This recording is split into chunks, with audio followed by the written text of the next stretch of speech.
this is my review of Solar Opposites.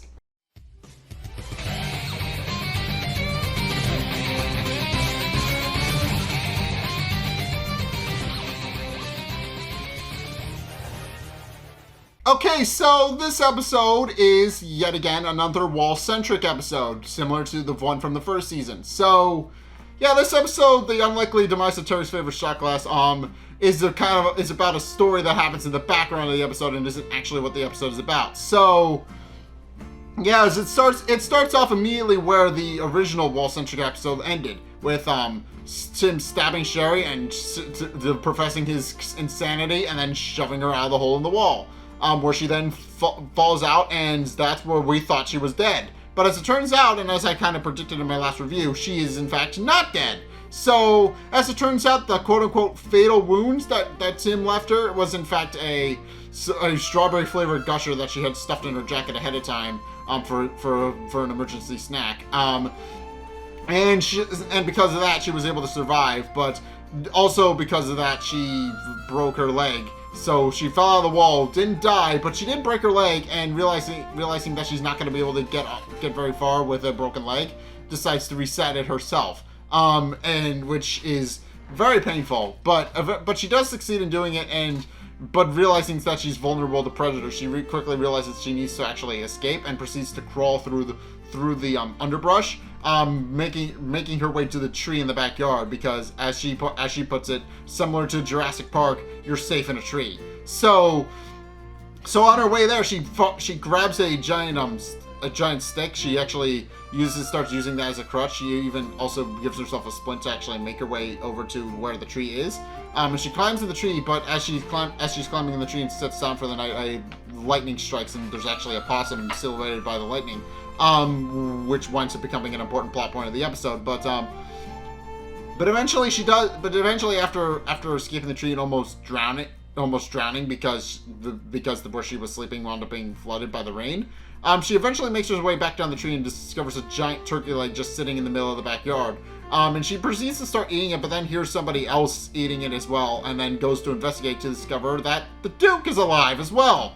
And while and obviously they have a bit of an adversarial relationship at this point, so they start fighting each other. So they immediately start fighting each other and start trying to kill each other. But eventually, a possum shows up again. As I said, it was an important plot point of the episode.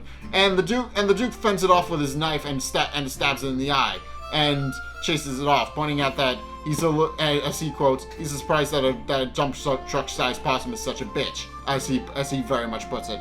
But Sherry is quick to point out that was only a baby, which then begs the question of where the mother is. And as it turns out, the mother was kind of nearby, and then proceeds to chase them into a nearby toy set. The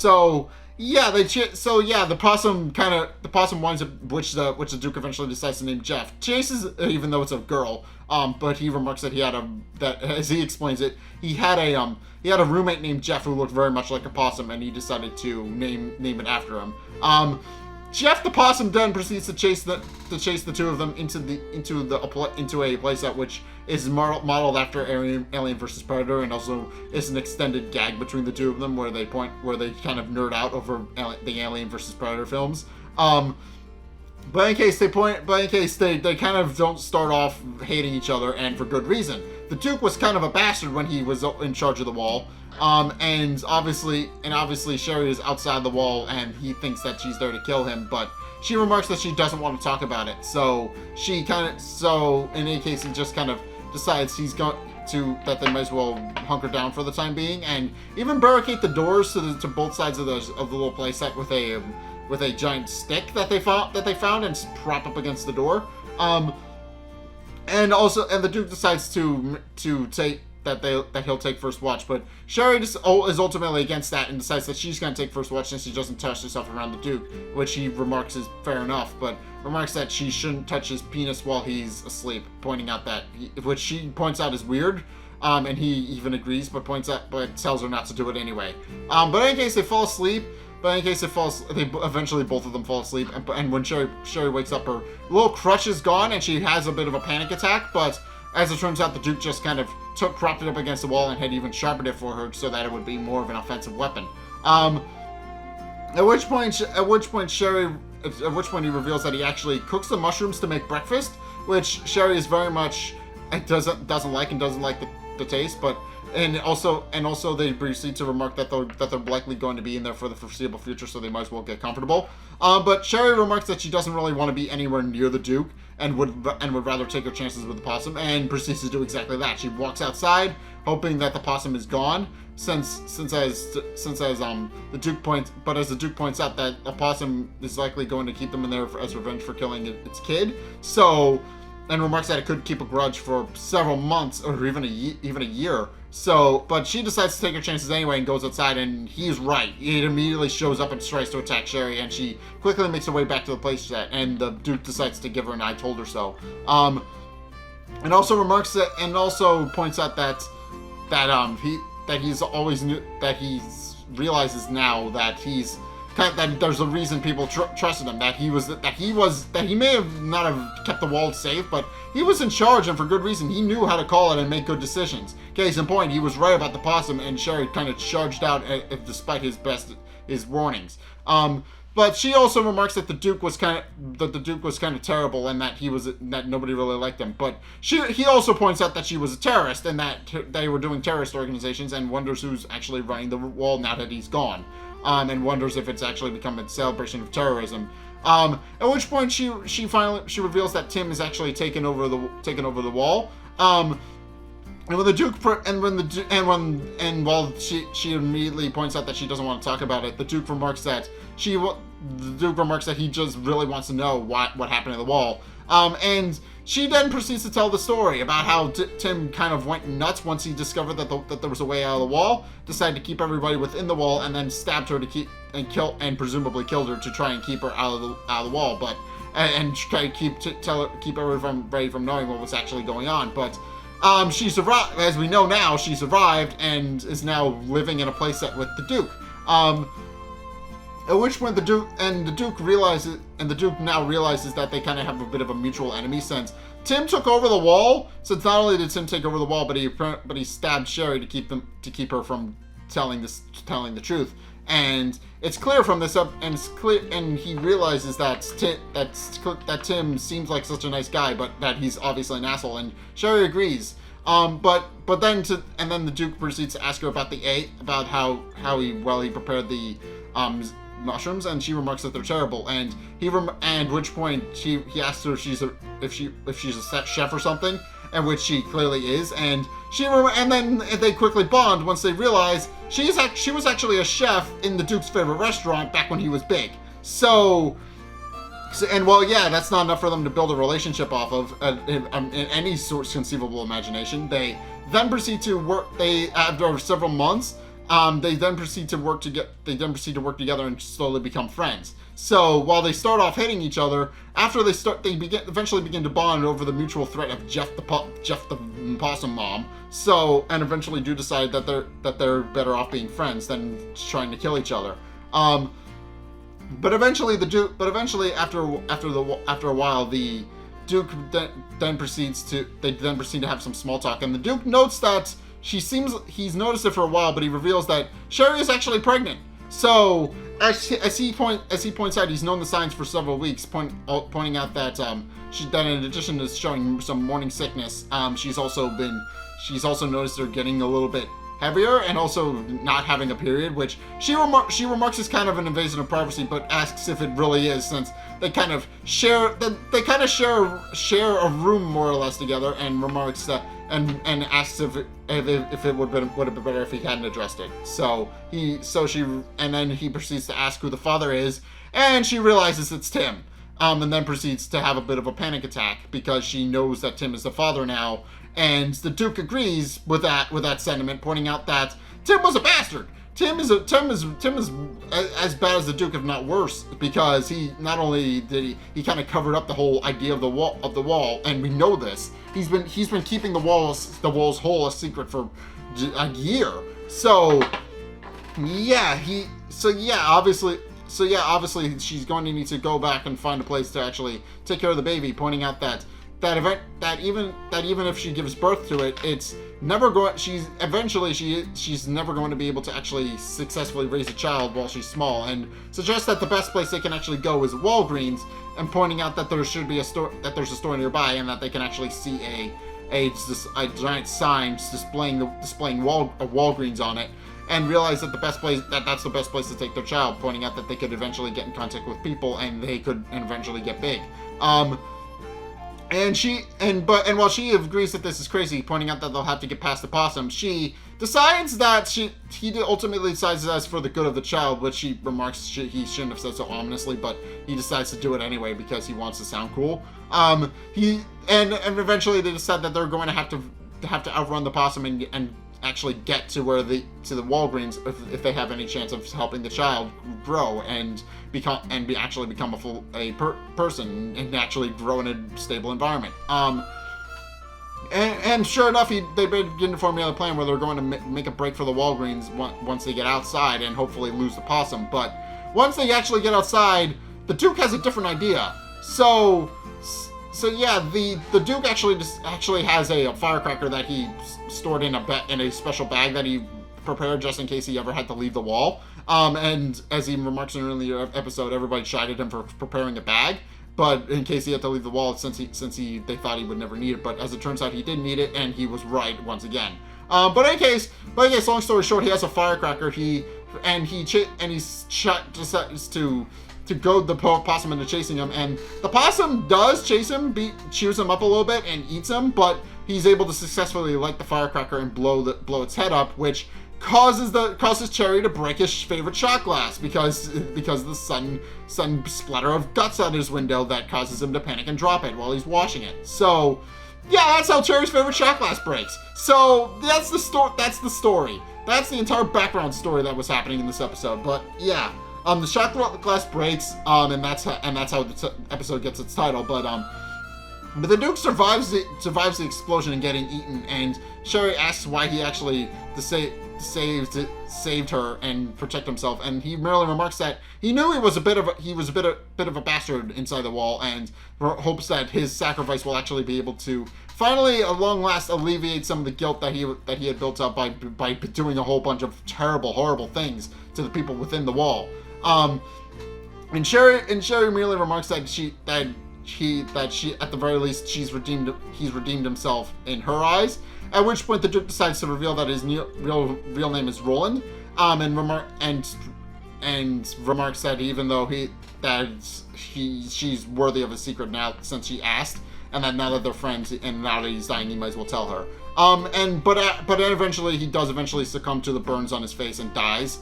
And Sherry decides to bury him with a leaf, and all of his stuff, and then proceeds to make a cross-country, well, not cross-country trek, but I might as well be considering what size she is, but all she's literally doing is crossing the backyard to the fence where the Walgreens is. Although the way they frame it, it's this big, long, epic journey, when in actuality it would have taken a person of a normal size like 5 minutes to cross the other side, but because she's small, it's this big, epic journey. But eventually, she does reach the fence. She does eventually make it close to the fence and is about ready to cross but at that exact moment, it actually is winter outside, and Jessie actually comes out of the house and begins prancing through the backyard. And Sherry decides to take shelter in a Pez dispenser. And by this point, she is very pregnant and about to give birth, and she realizes she needs some shelter to actually protect herself from Jessie. But Jessie actually winds up picking up the Pez dispenser that she's hiding in, and she gives birth inside the Pez dispenser. And eventually deciding to name her child Paisley because, well, Pez, she was born in a Pez dispenser, so that's what she called her. But yeah, there's still the impending doom of the fact that Jessie is currently eating the Pez inside the Pez dispenser that Sherry and Paisley are hiding in. And eventually, out of her own free will, Jessie eventually stops, pointing out that Pez tastes like chalk, and then proceeds to go back inside. At which point, Sherry straps Paisley to her back, and proceeds to go through the fence to actually go to the Walgreens, only to discover that there was never a Walgreens. As it turns out, it was a billboard for a Walgreens-funded advertising thing for a Christmas Carol type show thing. And that there actually was never a Walgreens. And faced with no other option, Sherry realizes that the only other place of salvation would be the wall. So she goes back to the house. Again, taking this big epic journey that isn't all that epic, or at least not from our perspective, but taking this big epic journey across the backyard back to the house, and eventually gets to the wall where the hole is and proceeds to climb up inside of it. So she, and pointing out to Pesley that life is never easy, but that she has to do it, and proceeds to climb up the house, and up the rain gutter, but is eventually attacked by a bird. So, and realizing that she needs to actually defend herself against the bird, she decides to fight back against it, but it just turns out she doesn't have to, because not only does she not make it very far up the wall, but at least up the outside of the house, but as it turns out, the pupa, who had been watching the whole thing play out up to this point, actually saves her and kills the birds for her so that she can continue on her journey. And she thanks it, only for it to remark that it likes SpongeBob, and then leaves. So, yeah, she isn't entirely sure what to make of that, but she decides to continue climbing up the wall anyway, and eventually makes it inside the hole. But and surprisingly, this is around the time where Tim is away, explaining not only what happened between him and Sherry, or at least his version of how things played out, but also discovers that the wall is actually a utopia, much to her surprise. And then proceeds to don a cloak and mask, which was indeed my prediction in the last episode, that she donned the cloak and mask to hide within the wall, and it wound up working because nobody knows that Sherry is still alive. But she then proceeds to go to the meeting where Hulk explains what happened with the murderer and how he lies about it being a cricket. At which point Hulk proceeds to go back to the starting area where everybody first comes into the wall, and decides to ruminate about what he's done and how he continued to perpetuate Tim's lies. Only for Sherry to confront him and point out that she knows that feeling, and that she knows that Hulk is actually keeping a secret. And Hulk remarks that he doesn't want to talk about it, but then she turns around and discovers that Sherry is actually alive. And Sherry proceeds to explain her story. So she remarks that Tim is actually Tim is actually a horrible leader of the wall, and is as bad as the Duke, if not worse. Fabricating all this fake story about Sherry and about how she sacrificed herself to save the Duke and defeat him. It's just however I decide to put that, but she sacrifices herself to kill the Duke is what I'm trying to say. But she remarks that because of that, that what actually happened was that Tim shoved her out of the wall, and points out that the wall is not a safe place for the future, because as long as Tim is leading it, and Hulk remarks that she doesn't know anything about the future, but then she remarks that she does know the future and that she's seen it, and then proceeds to show Hulk her child, which she hid under the cloak.